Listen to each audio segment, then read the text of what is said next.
네, 오늘 말씀은 지난주에 이어서 사도행전 강의 3장 22절에서 24절입니다. 하나님의 경륜과 사람의 정체성이라는 말씀으로 우리 은혜를 나누고자 하는데요.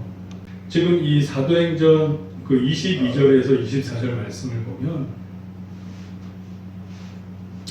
모세가 이미 말한 게 예수님 때에 와서 이제 이루어졌단 말이에요. 그러니까 이게 그 하나님의 경륜이라는 측면에서 우리 이제 한번 생각해봐야 될 것 같아요. 하나님의 경륜.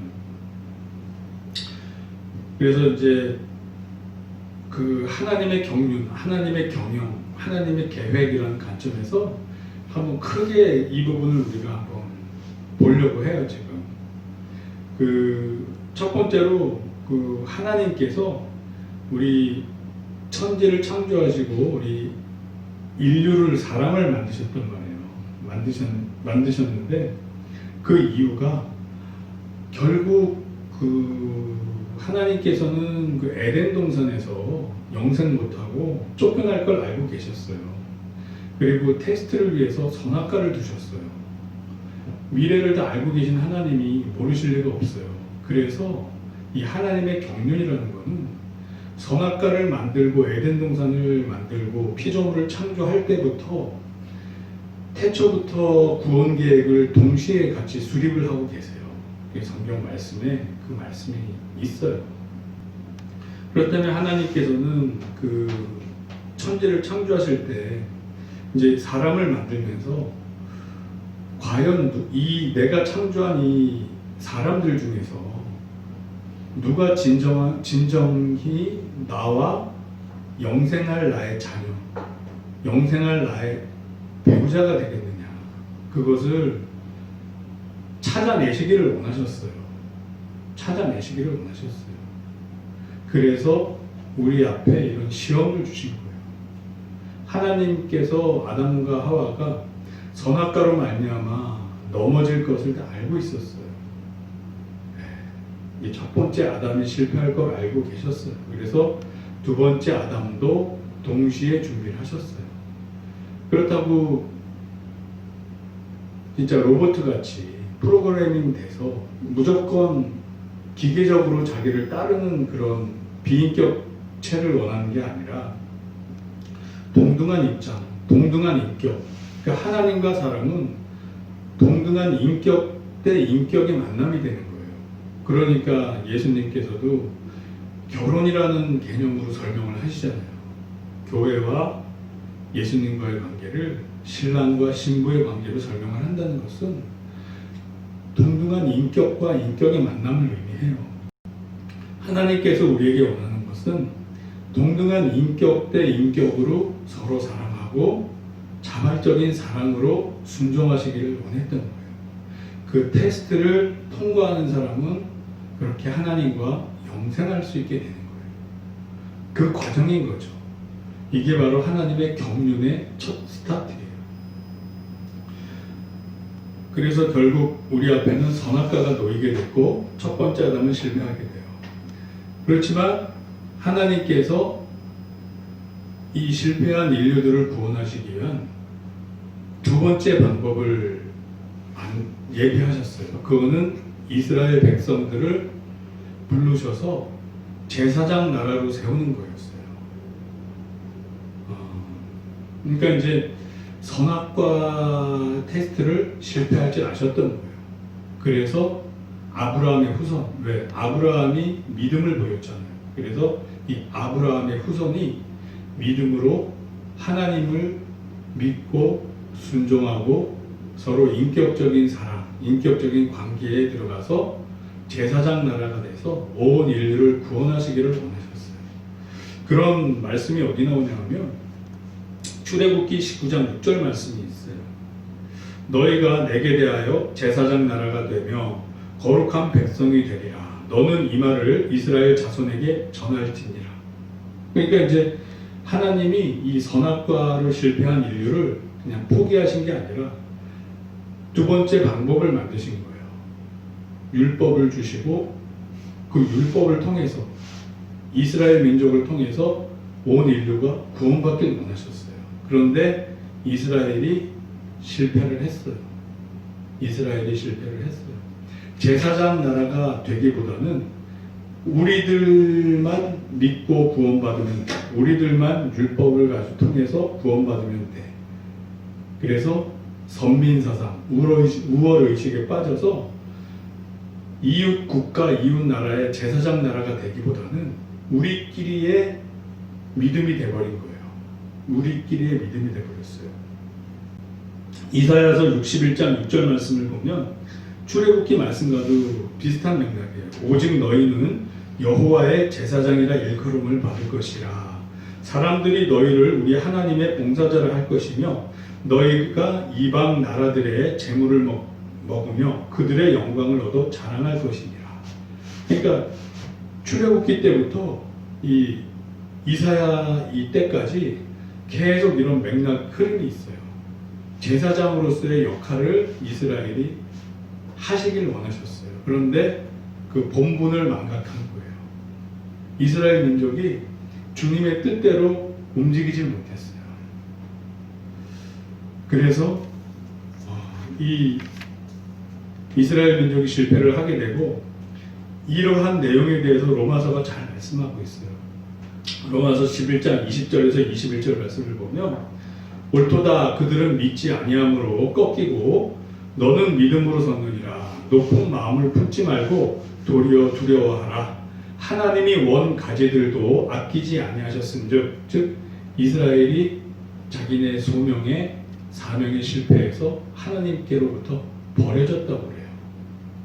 하나님이 원 가지들도 아끼지 아니하셨은즉 즉 이스라엘을 내치셨어요. 너도 아끼지 아니하시리라. 그러니까 여러분들 이방인들도 조심하세요. 순종하고 소명에 충실하세요. 이렇게 이제 로마서에 이런 말씀이 있어요. 그러니까 이제 이스라엘 민족들이 자기네 그 혈연 관계, 아브라함의 후손이라는 거에 너무 의미를 많이 두고 집착을 했어요. 우리가 아브라함의 후손이니까 당연히 우리는 구원받아. 당연히 구원받아. 자기네들이 해야 될 사명을 다 못 감당하면서도 그럼에도 불구하고 우리는 아브라함의 후손이니까 구원받아. 제사장 나라로서 제사장 역할을 해야 되는 것을 망각하고 하나님한테 버림받는 상황까지 몰렸으면서도 우리는 아브라함의 후손이니까 그래도 구원받아라는 착각 속에 살게 되는 거예요. 그래서 이제 누가복음 3장 8절에 보면 성령 충만했던 이 세례 요한이 이런 말씀을 하세요. 그러므로 회개에 합당한 열매를 맺고 속으로 아브라함이 우리 조상이라 말하지 말라. 그러니까 아브라함이 우리 조상이라고 말하지 말래요. 거기에 의미가 없다는 거예요. 더 이상. 내가 너희에게 이르노니 하나님이 능히 이 돌들로도 아브라함의 자손이 되게 하시리라. 그러니까 너네들이 아브라함의 후손이라는 거, 같은 혈통이라는 게 의미가 없어. 이 돌들로도 그렇게 할 수 있어. 그러니까 너네들이 중요한 거는 정말 예수 그리스도를 구주로 영접하고 믿는 거야 라는 의미가 되는 거예요. 네. 그래서 결국 첫 번째 아담도 실패하고 이스라엘 민족도 제사장 나라로서의 사명을 감당치 못하고 실패해요. 근데 이제 두 번째 아담 예수 그리스도께서 오셔서 성공하게 되죠. 하나님이 직접 오셨어요. 사람을 통해서 뭔가 이루어 보려고 했더니 되지가 않고 다 실패하는 거예요. 다 실패. 그래 친히 내가 하나님의 본체인 내가 하나님의 아들로서 내려가서 인카네이션 해서 내가 이루리라.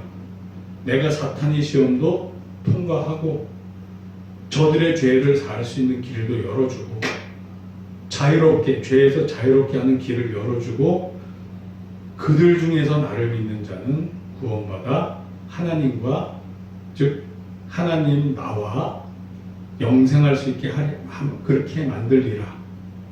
이렇게 하신 거예요. 이게 하나님의 경륜인 거예요. 그러니까 인간 측면에서 하나님한테 항변할 수가 없어요. 우리 그냥 창조해 놓고 우리 버려주신 거 아니에요? 이렇게 얘기를 할 수가 없어요. 그리고 또 하나님을 안 믿는 사람들은 로마서에 따르면 각자의 양심에 따라 심판하신다고 하시잖아요. 공의의 하나님은 막 그냥 어떤 기준 없이 막 불이하게 판정하시지 않으세요. 판단의 기준이 다 있으세요.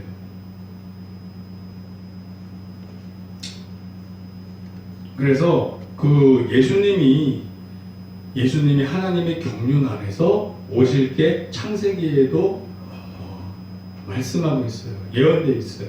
창세기 3장 15절 말씀을 보면 내가 너로 여자와 원수가 되게 하고 내 후손도 여자의 후손과 원수가 되게 하리니, 이게 원시복음이라고 그러잖아요. 여자의 후손은 내 머리를 상하게 할 것이요, 즉 예수 그리스도로 말미암아 사탄의 세력이 제한되게 돼 있죠.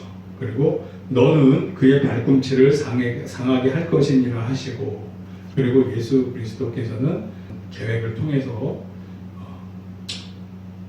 십자가를 꼭 지셔야만 할 수밖에 없었어요. 그 지셔서 대신 죽으심으로 말미암아, 그 사역으로 말미암아 우리 인간들의 죄를 사할 수 있는 길을 여실 수밖에 없었어요.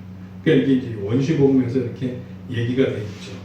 그러니까 이제 12제자 중에 하나인 베드로가 이거에 대해서 말씀을 하고 있는 게 있어요. 베드로전서 1장 20절 말씀을 보면 그는 창세전부터 미리 알린 바 되시니나, 즉 예수 그리스도는 창세전부터 이제 알린 바 됐대요. 이 말세에 너희를 위하여 나타나신 바 되었으니, 그러니까 하나님의 경륜 안에 다 계획이 있었던 거예요. 하나님의 계획 안에 어떻게 해야 이 내가 창조한 인간들을 구원시킬까, 그리고 그 중에서 나와 영생할 나의 자녀, 배우자감을 얻을까. 하나님의 경륜 안에 있는 거죠. 에베소서 1장 4절에서부터 6절에 이런 말씀을 하세요. 곧 창세전에 그리스도 안에서 우리를 택하사, 그 베드로도 그렇고 사도 바울도 그렇고 창세 전에 다 계획이 됐다고 해요. 창세 전에 계획이 됐다고. 그러니까 하나님의 계획, 경륜은 처음부터 다 이렇게 미래를 내다보시고 그분의 지혜 안에서 계획이 된 거예요. 그러니까 인간적인 우리 머리로 하나님의 경륜, 계획 이런 모든 것들을 100% 다 이해하기 어려워요. 인간적인 지혜로는 이해가 안 되는 부분들도 있을 수 있어요. 하지만 우리를 초월하신 하나님의 지혜는 이렇게 과거로부터 미래까지 모든 것을 다 총괄하시고 그 안에서 구원 계획을 다 세우셨다. 아멘. 이게 이성 머리로는 잘 안 믿어져도 우리가 예수님을 믿고 성령님이 우리 안에 들어와 계실 때는 이 내용이 비논리적인 것 같지만 믿어져요. 성령님이 우리에게 믿음을 주셔서 이러한 사실이 비논리적인 것 같지만 믿어져요. 아, 하나님께서 태초부터 이렇게 계획을 가지고 우리의 구원 계획을 갖고 계셨구나. 지금 보면 사도 베드로와 사도 바울이 똑같이 얘기하잖아요. 태초부터 계획됐다고 말씀을 하고 있잖아요. 이 성령 충만하신 분들이 그 하나님의 지혜와 뜻을 성령 충만한 상태에서 이렇게 말씀을 하시고 성경으로 남긴 거예요. 아멘. 아멘. 아멘. 곧 창세전에 그리스도 안에서 우리를 택하사 우리로 사랑 안에서 그 앞에 거룩하고 흠이 없게 하시려고 그 기쁘신 뜻대로 우리를 예정하사 예수 그리스도로 말미암아 자기의 아들들이 되게 하셨으니, 이제 여기서 예정론이 나오는데 이 예정을 우리가 오해하면 안 돼요. 김말동, 홍길동 너는 구원받게 돼 있어. 그리고 김숙자 너는 구원 못 받게 돼 있어. 이런 식의 예정론이 아니라 누구든지 자유의지를 발동해서 하나님을 찾고 그분을 알고 믿게 되면 이 구원의 반열에 오르게 된다는 하나님의 계획, 이 예정된 계획 안에서 하나님을 믿을 때, 예수님을 구주를 믿을 때 구원받는다는 그런 뜻인 거예요. 왜냐하면 공의의 하나님이 그러면 태초부터 누구는 구원받을 거 정해놓고 누구는 구원 못 받을 거 정해놨으면 구원 못 받을 걸 정해놓은 사람이 나중에 지옥 가서 항변할 거 아니에요. 하나님이 미리 나 지옥 갈 걸 정해놓으시고 왜 나를 벌 주세요? 공의의 하나님 입장에서는 이럴 수가 없어요. 이렇게 될 수가 없는 거예요. 그러니까 각자 사람에게 자유의지를 주고 하나님과 동역할지 말지, 그분을 믿을지 말지 스스로 결정할 수 있게 해놓으셨어요. 그리고 예수님 오신 다음에 예수님 믿는 사람과 예수님 알지 못하는 사람들이 천국 갈지 지옥 갈지는 하나님의 판단 기준이 달라요. 성경에 따르면 그래요. 그들은 양심에 따라 판단되는 거고 우리는 이미 예수님을 보여주셨기 때문에 이 믿음에 따라 다 판단이 돼요. 그리고 우리는 하나님의 뜻과 판단을 우리는 알 수는 없어요. 단지 우리는 예수님이 우리를 위해서 하나님의 경륜에 따라 준비되시고 오셔서 대속사역을 하셨으니까 그걸 알고 믿는 상태에서는 믿음으로 말미암아 구원받는 거잖아요. 믿음 안에 또 행함이 있잖아요. 순종의 행함이 있잖아요. 네, 그렇습니다. 이는 그가 사랑하는 자 안에서 우리에게 거저 주시는 바 그의 은혜의 영광을 찬송하게 하려는 것이라. 아멘. 그러니까 하나님의 경륜 안에서 예수 그리스도께서 예비되시고 준비되시고 하나님의 본체께서 직접 하나님의 아들로 이 땅에 내려오셔서 우리를 위해서 대신 죄사함의 길로 십자가를 져주시고 또 그 역사 하나님의 경륜 하나님의 존재 예수님의 존재 이 성령님의 존재를 믿는 우리들이 이 대속사역을 믿는 순간 그렇습니다. 주님께서 우리를 창조하시고 구원의 길을 열어주셨습니다. 믿는 순간 우리는 이제 그분의 신부로서 그분의 자녀로서 택함받고 구원의 반열에 이르러서 영생할 수 있게 되는 겁니다. 아멘. 아멘. 첫 번째 아담도 실패했고 이스라엘 민족도 실패했지만 예수 그리스도로 말미암아 성공했어요. 하나님의 경륜 안에서 성공했어요. 우리는 그분의 이 공로를 항상 감사하고 기뻐하며 그분께 영광 돌리는 삶을 살아나가도록 합시다. 아멘. 기도하겠습니다.